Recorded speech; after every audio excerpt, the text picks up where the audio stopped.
আজ মঙ্গলবার ভোর ৬টায় রাজধানীর এভার কেয়ার হাসপাতালে চিকিৎসাধীন অবস্থায় শেষ নিঃশ্বাস ত্যাগ করেন বিএনপির চেয়ারপারসন ও সাবেক তিনবারের প্রধানমন্ত্রী বেগম খালেদা জিয়া। বিএনপির চেয়ারপারসন বেগম খালেদা জিয়া ১৯৪৫ সালে ভারতের জলপাইগুড়িতে জন্মগ্রহণ করেন। আপনারা ঠিক এখন যে স্থানটি দেখতে পাচ্ছেন, এখানেই স্বামীর কবরের পাশে শায়িত হবেন বেগম খালেদা জিয়া।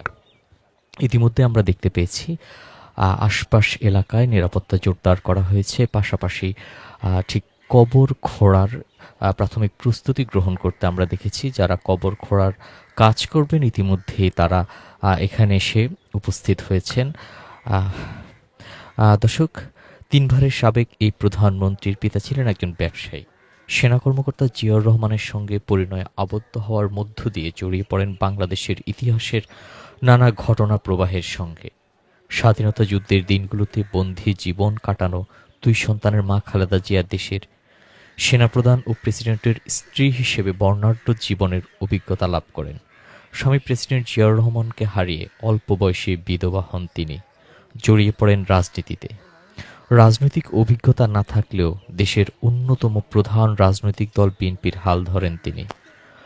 রাজনীতিতে বেশ সাফল্যের স্বাক্ষর রেখে তিনবার তিনি দেশের দায়িত্ব পালন করেন। আমরা দেখতে পাচ্ছি দর্শক, ইতিমধ্যেই কবর খোঁড়ার কাজ যারা করবেন তারা ইতিমধ্যেই চলে আসছেন। আপনারা ঠিক দেখতে পাচ্ছেন এখানেই কবর খোঁড়ার কাজে যে সরঞ্জামগুলো ব্যবহৃত হয় সেগুলো নিয়ে ইতিমধ্যে কবর খোঁড়ার প্রস্তুতি গ্রহণ করা হয়েছে এবং পুরো এলাকায় এই মুহূর্তে সাবেক প্রেসিডেন্ট শহীদ জিয়াউর রহমানের যে কবরের আশপাশ এলাকায় পুরোটাই আমরা দেখতে পাচ্ছি নিরাপত্তার চাদরে ঢেকে আছে। সাধারণ মানুষ যারা আছেন এই মুহূর্তে তাদের ঠিক এখানটায় প্রবেশ করতে দেওয়া হচ্ছে না এবং কিছুক্ষণ পরেই কবর খোঁড়ার কাজ শুরু হবে বলে আমরা দেখতে পাচ্ছি। ইতিমধ্যেই যারা কবর খুঁড়বেন তারা এখানে এসে উপস্থিত হয়েছেন।